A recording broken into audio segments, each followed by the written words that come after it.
The train ride had been uneventful enough that I allowed myself the brief indulgence of believing the rest of the day might follow in much the same manner, that we might pass into London without notice and be spared the usual inconveniences.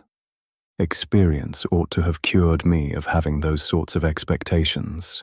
We'd not gone far from Paddington when the driver's telephone rang through the front, drawing my attention from the window. He answered it, said nothing for a moment, then reached to set it to speaker. "Mr. Wentworth for you, sir." "Ashcombe." Cyril's voice came through, entirely too bright for that time of morning. "I thought I should catch you before you arrive. You have a gathering of reporters waiting outside the house, quite eager to make the lady's acquaintance, I'm afraid." From the corner of my eye, I saw Grace give the smallest shake of her head, a soft groan escaping her before she caught herself, and I reached for her hand where it rested on her lap. "That's unfortunate," I said. Of course, they would have made the connection, followed the line from Cyril's article straight to his door, and waited for us to appear. "I imagine they have come to an arrangement at the station with an enterprising porter," Cyril said, as though the thought had only occurred to him, and he hadn't done the same occasionally. Grace leaned forward enough to be heard, though her eyes came to me as she spoke. "And how should I be with them?" she asked. "You know as well as I do, the moment they descend upon me, I shall make a mess of it." "That is nonsense, my good lady," Cyril said, far too pleased with it all to take her concern seriously. "The performance in your bakery was only a rehearsal for this. You were excellent then, and you will be excellent now." I would have preferred the matter settled before we left the train, to have given her clearer direction before we stepped into it. But the opportunity had passed. "They don't want your story, not truly," Cyril went on. "They want something they can package and pass along, and you need only decide how it is you mean to give it to them." I looked at her and found I was less concerned than I might have been. She'd not failed me yet. Not in her resilience to survive what should have undone her, nor in her ability to remain a lady when every effort had been made to strip her of it. "If you feed the dogs," Cyril said, "they will behave. Give them what you gave me in Hearthwick. That was perfect. They will take it and be grateful for it." Grace drew her hand from mine, reaching for her handbag. "I'll see you both in a few moments," Cyril said, and the line went dead soon after. She opened her compact and smoothed back her hair, giving her reflection only a brief glance before closing it again. I caught my reflection in the driver's mirror, setting my cap properly and making sure the line of my collar was straight. "All that is required of you is a smile, though you might try recalling those poses you were so fond of at your recitals. You were quite keen to be admired by everyone in those days, if I remember it rightly." The look she gave me made her thoughts about my attempt at humour plain as she slipped the compact away.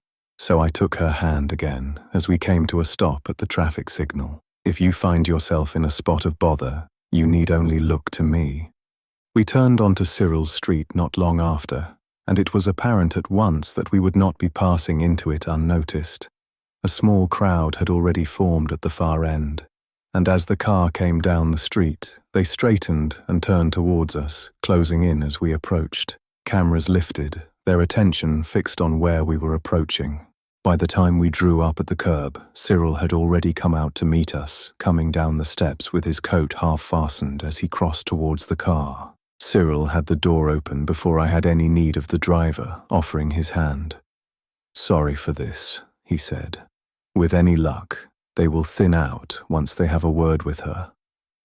I shook his hand as I stepped from the car, though we both knew well enough they would not tire of her so easily, not until something else came along to take her place. I released him as I turned back, reaching into the car and holding out my hand to Grace. The crowd of them waited, not a word spoken between them, leaning forward now that the door stood open, cameras lifted as they waited for her to step out. Cyril came in close beside me, just within the door, so that when Grace slid from the car, she did so into the space he kept for her, his shoulder turning to block their view as he bent closer. "Only be your lovely self," he said. "Make a bit of a joke of it. And if they press you for anything of consequence, keep it favourable to the Crown, whatever answer you give." Her hands were frozen stiff with nerves, though she allowed nothing in her expression to betray it, as she gave a nod to show she was ready. Cyril and I stepped back to give the door leave to close, and in doing so brought her forward into their view. I shifted her hand to my arm as we moved, and with it she altered in a way that was both expected and no less striking for it. Her smile came quickly, her posture exact, her hand lifting in a small wave as the cameras began snapping. "Well, isn't this a lovely surprise?" she asked, turning enough to give them the perfectly posed photograph they came for. The questions broke over us all at once, one upon another, loud enough that nothing of it could be answered, and I had no intention of allowing it to continue before her. I lifted my hand and waited until the noise gave way. "Lady Grace and I will answer respectful questions," I said, "one at a time." I motioned to a man I knew among them, one who had sense enough to conduct himself as a gentleman. "You may begin." "Mr. Ashcombe," he said, "congratulations on your appointment as Warden of Blackmere. Should we take it that a wedding announcement will also soon follow?" I had not yet answered when Grace turned slightly towards me, smiling and her head tipping enough to tease me. "I find I am wondering that myself," she said. A ripple of laughter passed through them all, and I met her look for a moment, though I'd not indulged the question where we stood. I'm honoured by the Earl's confidence in me, of course, and when there is an announcement to be made, you will be informed. Another voice called out from the front, a hand lifted to claim her attention. "Miss Rowen, is it true you were employed as a baker in the colonies?" She didn't answer immediately, only considered it a moment, the smallest turn at her mouth as she chose her words with care. "Well," she said, "I was not so much employed as forced, I suppose." And with a shrug, she gave them an answer I could not have improved upon had I set the words for her myself. But once the Crown retook the region, the Commandant gave me a lovely little tea room to see to for the soldiers, and I found I very much enjoyed it. It felt very good to give something back to them for looking out for me as they did. Another voice came from farther back, cutting through the others, firmer and sharper than the rest.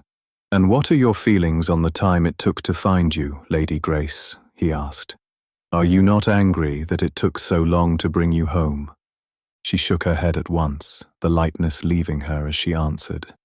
"Oh no," she said, nothing playful in it at all. "The rebels were quite determined in their efforts to keep us hidden.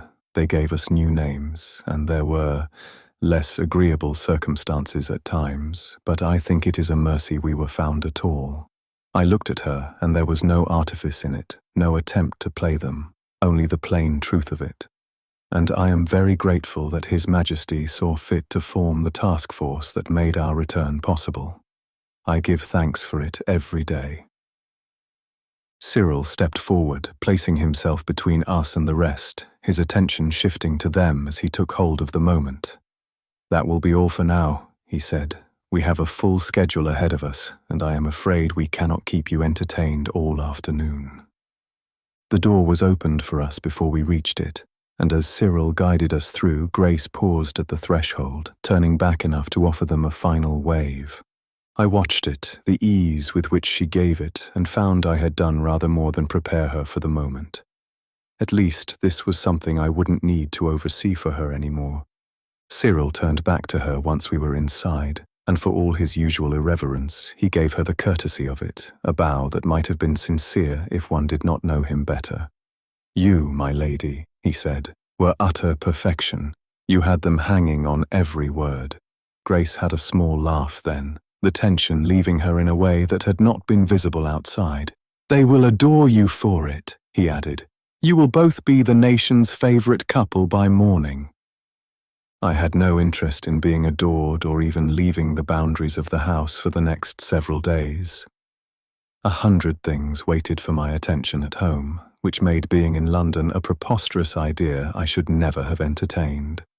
But for the next few days, I had Grace all to myself under a roof where no one cared to interrupt us, and I had no intention of denying myself the privilege of what was mine any longer.